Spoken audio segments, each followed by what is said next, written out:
Hey everybody, Wayland here.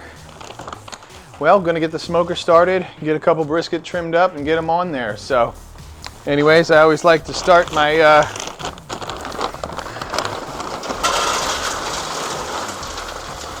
barbecue process with a bed of coals. Getting coals going is an easy way for me to help that bed of coal be significant.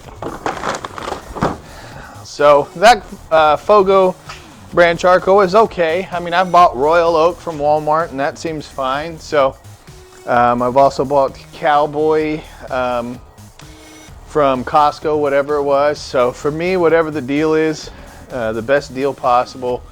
For me, using a chimney to go ahead and get charcoal going seems to be pretty easy.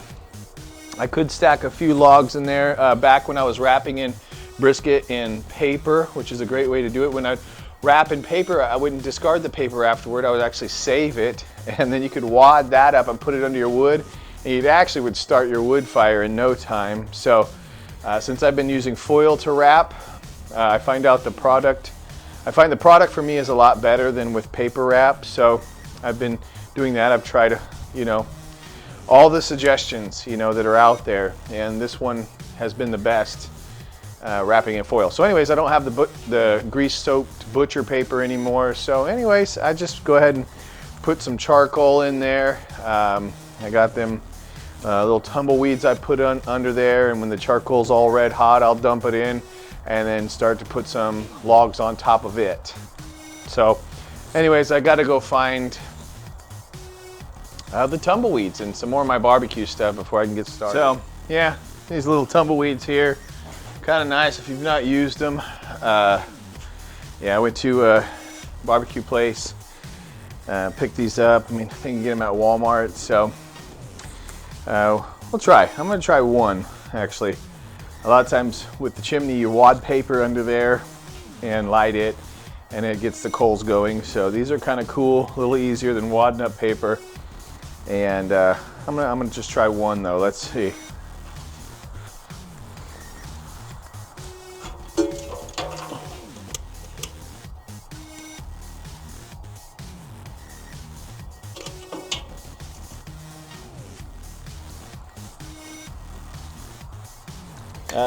Maybe I'll put it on a little piece of wood. The bottom of the barbecue is not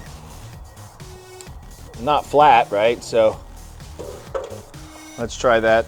See if I can get that elevated up a little closer to the wood, or the charcoal, I'm sorry. Anyways, I'm going to go ahead and clean my surface here so I can grab a couple brisket out of the cooler and get them trimmed up and ready for the barbecue.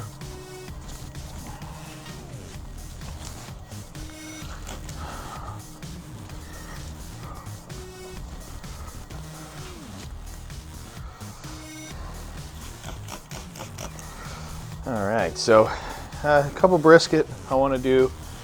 My daughter wants to take one to some folks so they can try her dad's brisket. Everybody ends up hearing one way or another about Bum's Barbecue. So definitely do like that I can get the name out there, and hopefully people want to go ahead and have cater jobs done or buy some smoked meats to add to their meal at home. So we are, my wife and I, owners and operators now of Bum's Barbecue. So anyways, the more we can get the name out there and get people to try our meats, hopefully the more sales we can make. But I'm gonna grab them brisket.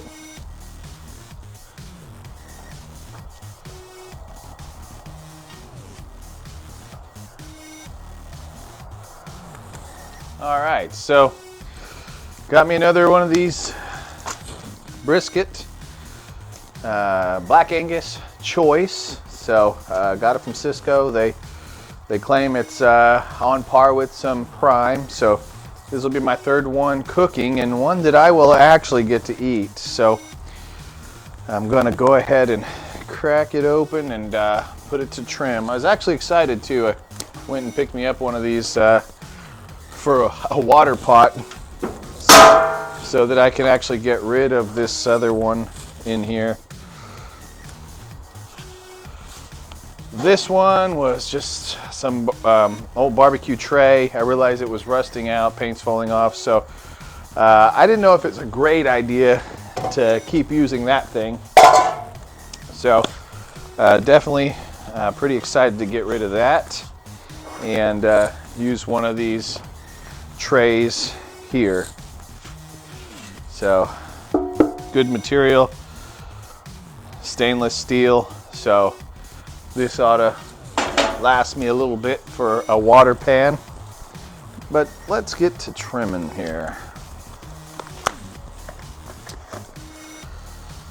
I got 2 brisket to do today. I'm going to trim this one up and then season it and put it on the cooker and then trim the other one up. Keep your knives sharp.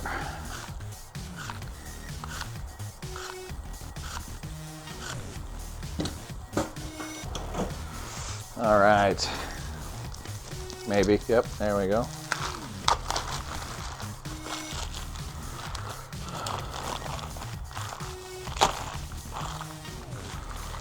All right, I actually have no idea what this weighs because it is the brisket I got in a box of 5. So they are typically ranging between 15 pounds or greater. Gosh, I don't know. I'd say this is probably like 18 pounds. Yeah, and of course, it's always slippery. So you'd think you just grab it and move it over, but a little sloppy there.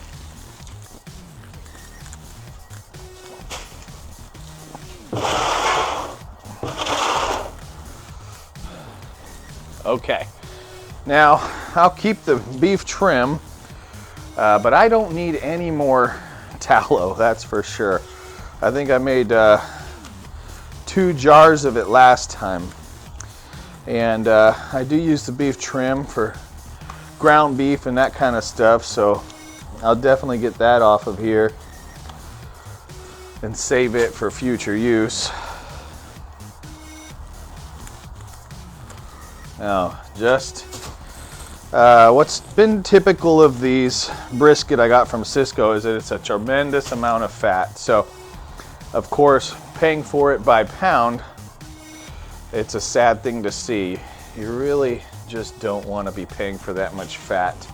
So, oh man, and look at that gash. Every brisket I've used from them had a tremendous gash in there.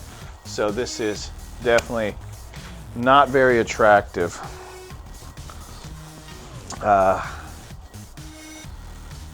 Oh well, it is what it is. So whether the meat's good or not, at $3.25 a pound,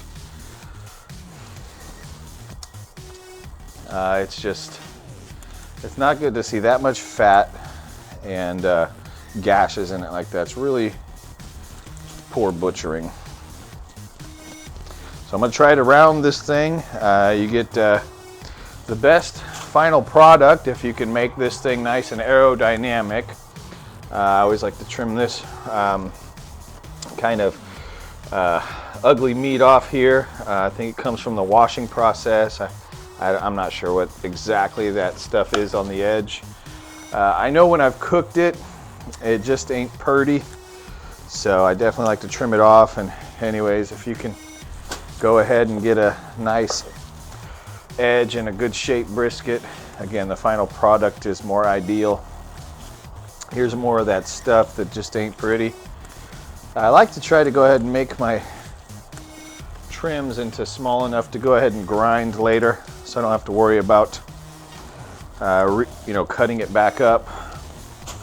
You want the pieces that you're grinding to be a little bit smaller, and so if I can do that now, I can just freeze it, and then when I pull it out of the freezer while it's still very cold, I can start grinding it and it'll grind easier.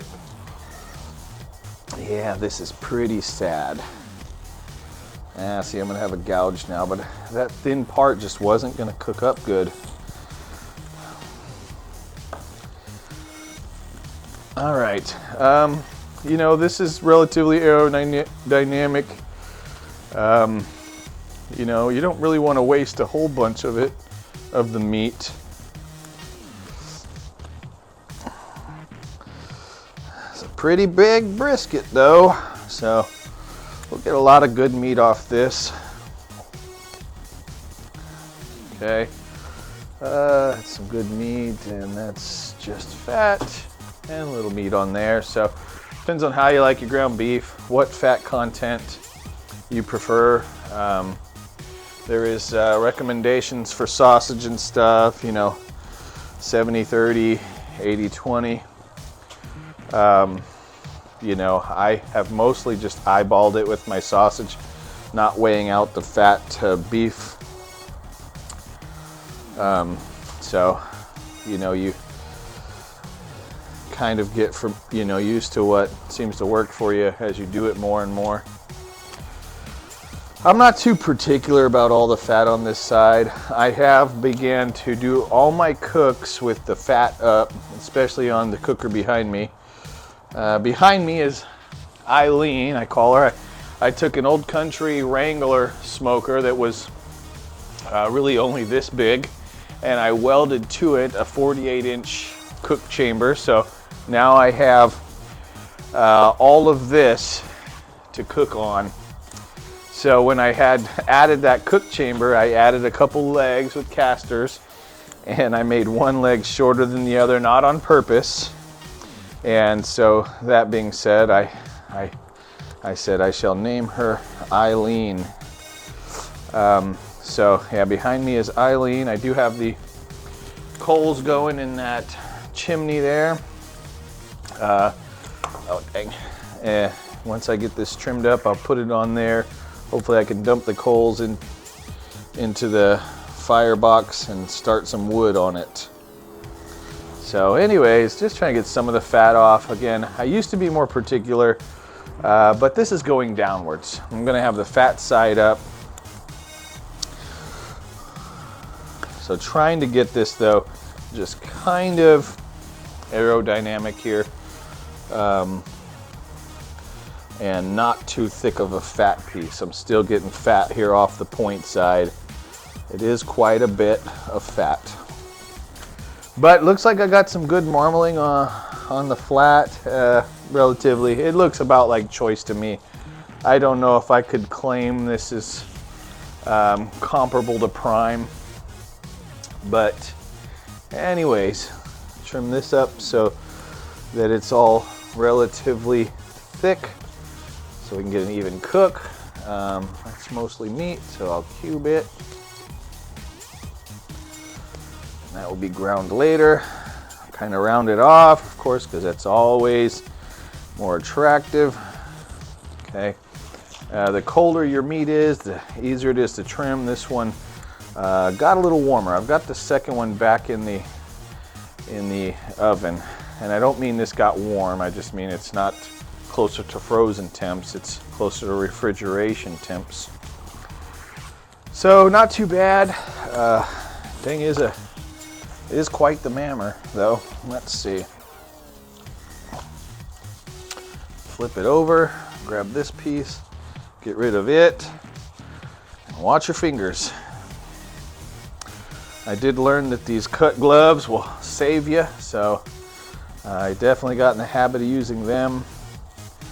See how much meat do I got? Yeah, it's okay. I'll trim some of this fat off here. And I got not a lot to see here, but you got this kind of stringy fat, sort of. Yeah. Yeah, when it's colder, it cuts a little bit easier. So let's do one of them numbers, and that. Let's see. I get this bit here. Okay, this is all fat I don't need. Yeah, and cube this up a little better here. All right. And yeah. Okay. And that's okay. Some stuff I retrim when it's frozen before I run it through the meat grinder. But yeah, there we go. I got that off. That was a little too much. Let's see, get this more smooth. And then, wow, that is some good fat in that point though. This is a pretty good looking piece for what it is. Just kind of take this around. I can kind of see the edge here. I don't want to get too close. Again, the typical amount of fat left on there would be a 1/4 inch, but some of that is opinion. It's what you like, and this looks like a nice hunk of fat there, so tragic, but we'll get it off. We'll get it going. Take this even lower here. Now the point here has a lot of intermuscular fat. It's got a lot of fat. It's the fatty side. So you can actually clean this up completely if you like. I've done it where, in competition cooks, they will take it down pretty far and expose all that meat so they can have more of the meaty side to present with flavor on it without the fat. I've never done a competition, and I learned some tips and tricks from the Harry Sue from Slap Your Daddy Barbecue. He's a champion pit master who's won a lot, and he's got a lot of tips and tricks. He'll kind of tell you a little bit about the competition cook if you'd like. I recommend Harry Sue at Slap Your Daddy Barbecue YouTube channel. Definitely puts a lot of good content on there. But one thing I learned from him, even in your backyard cooks, is that it's not necessary to leave a lot of fat on the point side, because it's going to come out good because of the fat that's intermuscular. So again, I've done both. Depends on my mood and how well I can leave it all a good kind of aerodynamic shape. This right here is probably the hardest part, because what you don't want to do is go too deep and leave the lean muscle exposed without that fat protection and the fat that can give you the delicious juicy meat on the inside. And this is a little bit warmer, and it's warming up as I trim it, so it'd be a little hard to get it down sometimes, but we'll season it up. Yeah, it'd been nice if this is a little colder. So you can kind of pull on it like this and slice it, kind of fillet it. Yep, definitely a good amount of fat. So anyways, this kind of slopes, so get this up and off there like that. You want to try to make it too so nothing can pool. Excuse me. So if you got pockets and divots, you can cause the pooling, which will make your bark not set too well. I'm gonna go ahead and trim this a little lower and get this fatty bit off the point. Okay. Oh yeah, good looking. Okay.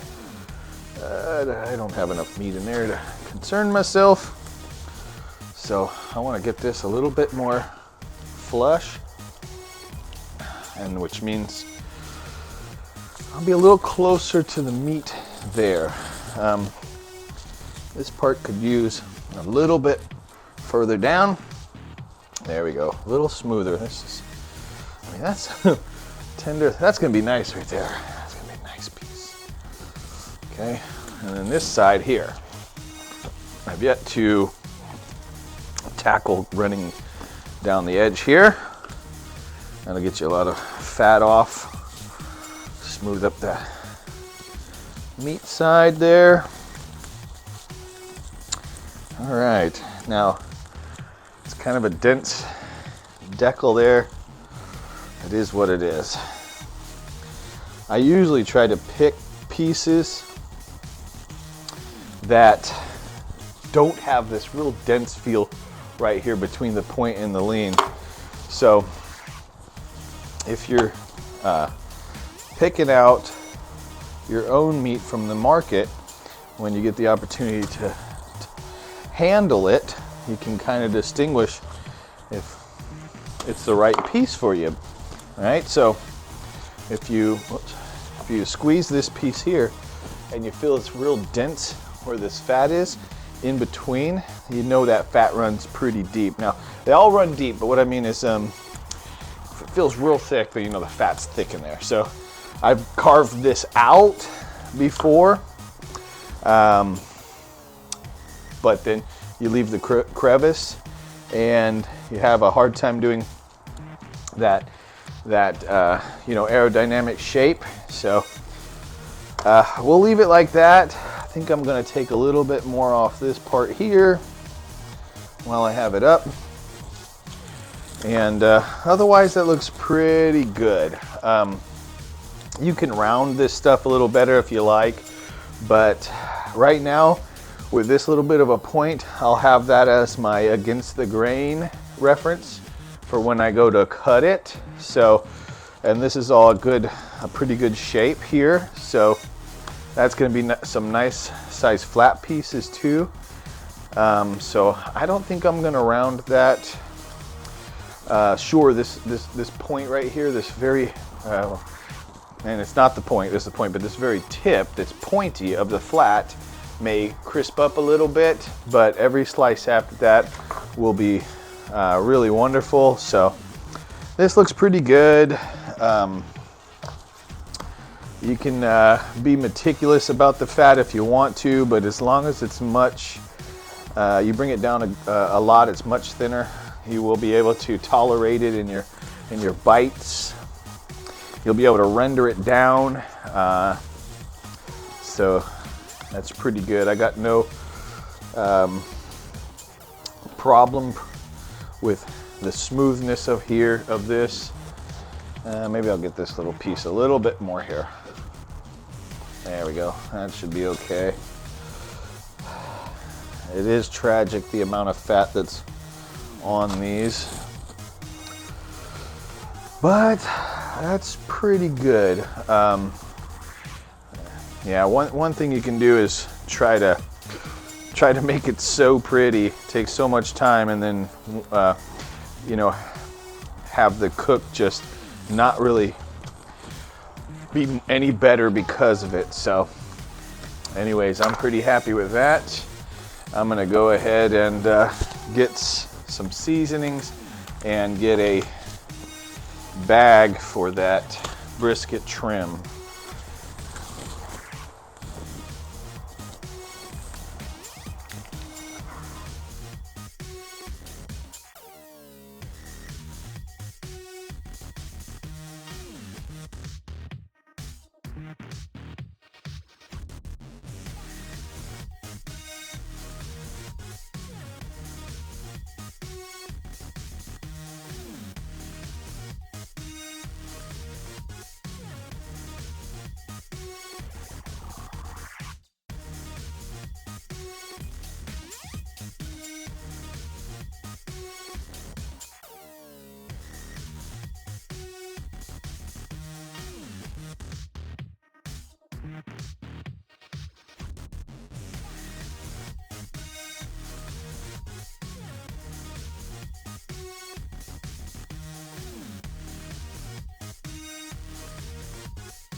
about what I'd expect. We're at that point where they're just jiggly, but they will go through stages of firming back up, or firming up, and then softening back up. So this was that one spot where the fat is, and of course that still doesn't give it all to the touch.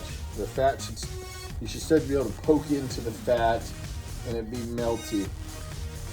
That's an interesting spot, a pull away, but the bark's setting okay. I think I may go ahead and spritz them with some apple cider vinegar. I've found that that helps the bark really set. Yeah, I think they look okay. I think I'm gonna go ahead and move this one a little closer to the fire, get that one away from it, just so I have a little bit more of some space. Let's see here.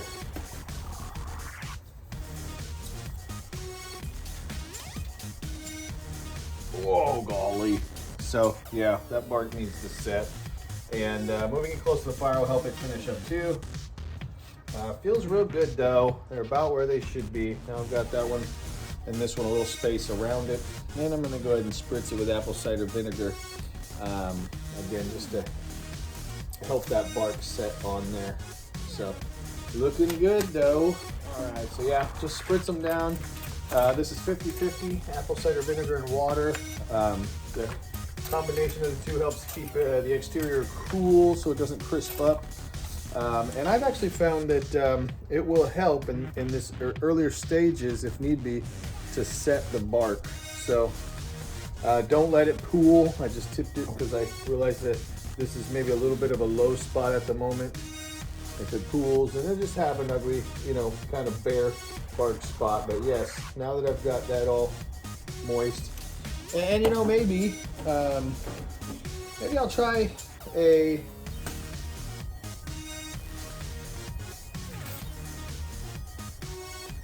binder next time and see if that doesn't help with this part. So anyways, they're looking good. I kind of moved them around so as to give space around them. I can't be checking them again for a while. They need to go ahead and darken up quite a bit. So I'm actually gonna make sure that it stays around 275 and maybe a little above that, so that I can go ahead and get the color on them that I'd like. Next time we look at these, it's gonna be a few more hours. All right, so I'm gonna check on these brisket.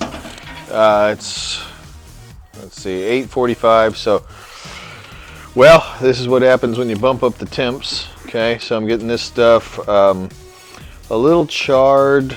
Yeah, and see, these pieces get exposed a little bit better as you go through the cook. But oddly enough, if I had to smooth this down, it wouldn't get crispy. But it looks like it's just fat, so not too bad. But it's pooling a little, so definitely tip it and get the pooling off the brisket so that the bark can set in there. Definitely looking good though. I'm actually gonna run them at these a little bit higher temps. I'm gonna rotate it around so we don't crisp that up too much. Maybe go ahead and turn this towards the fire. Dang juicy. So anyways, it is what it is. I want to get them a nice dark color so I can wrap them and be ready to serve them tomorrow. If they get a little crispy on the outside, I think I'll be all right. But yeah, it's where I'm at right now. I'm gonna move them around and keep running smoke on them.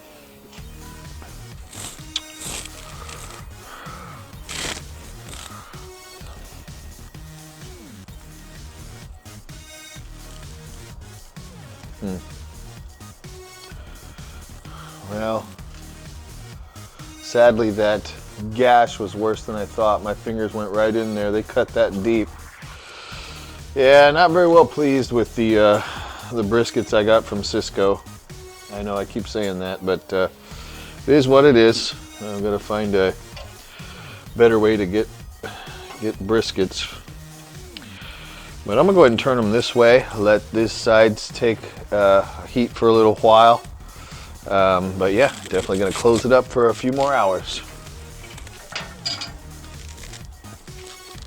Okay, so got my ThermoPro app let me know that the temps were dropping, and I come out to put a log on and check the briskets, see if they need tipping and such. And I also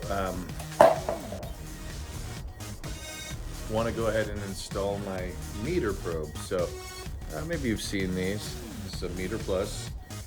I got one wireless Bluetooth thermometer that will actually keep temps of the briskets. Well, any meat internal. Pretty neat device. I actually think I was wrong one other time. I didn't think it had brisket settings, but it did. You have to dive a little bit deeper in your app when you select meats and stuff, and there's sub-menu options that you can navigate through. One thing that was a little annoying, and I might have to check the settings a little bit more, was that it woke me up about 5 minutes before it thought it was going to be up to temp. And I mean, another time when I was doing a cook, so I could have slept a little bit longer. I like to be woke up right when it's the temp, so I come and pull it off and tend to it, so I don't need to know 5 minutes before. Oh, that's the ThermoPro letting me know that I'm actually dropped out of range, so I need to really go ahead and check on the wood, but let's check on this brisket and install this meter thermometer so I can start to keep track of the internal temps of the brisket. Okay. Let's see what we got going on here. All right. So, getting dark. Yep, definitely get rid of that pooling. That fat is softer, definitely squishing out. I like the darkness. Good color, nothing's crispy. So, except for that little piece that really, I mean, it's just fat, so that'll be good. I'll totally eat it. But yeah, everything's looking good. I'm gonna go ahead and install the meter probe in the fattest, thickest part of this smaller brisket, because I definitely want to know when it's, because it'll finish before this one, I'm sure, so I definitely want to take it off heat when it gets up there. So anyways, I think I'll install it on the side, because I'm going to wrap this and leave the meter in it later and put it in the oven. So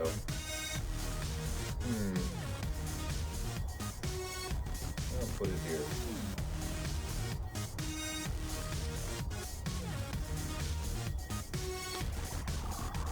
All right, and then I'll have to open the app and see what the internal temperatures are. But while I'm out here, I'm going to check these.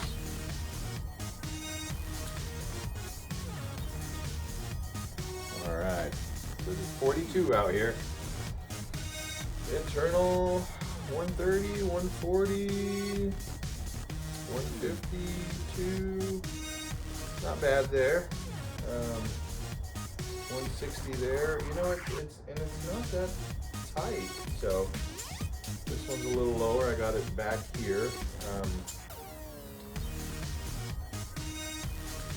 The flat's at 160. So actually, not bad at all. It is very tight, not gelatinous where we need it, but I am gonna. They smell so good. I am gonna wrap them and finish it after I like the color. Dang, we're pretty much there. Golly, I could wrap them now if I wanted to, but what time is it? I mean, it is almost 11. I think I'm gonna go to midnight. I'm gonna go one more hour, putting the smoke flavor on them on the offset, and then I think I'll wrap them and finish them in the oven. So looking good. I'll check back in about an hour, see what they look like, and yeah, we'll wrap them. Man, there's that gash. That is really unfortunate, and it is what it is.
this time I did a little different. Usually what I'll do is I'll let the brisket go the entire cook on the smoker, and then I will. Now here I'm gonna do this. I'm gonna do a couple things. Hold on. Oh man. Well, we bring one of those things over, those cans over? Well, I got one right this second. I'm kind of like, would you grab that knife though in that box? I should have pulled it out. I wanted to keep this foil good, because just in case there's something I gotta save, I can save it in that foil. Okay, but then I want to take this and put it there, and then take this.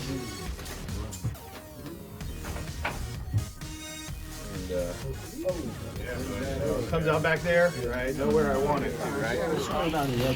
So you see why I have the tray under the cutting board? It's not my first rodeo. Now, would you mind opening that thing up and pouring that out for me? I totally forgot to have that ready.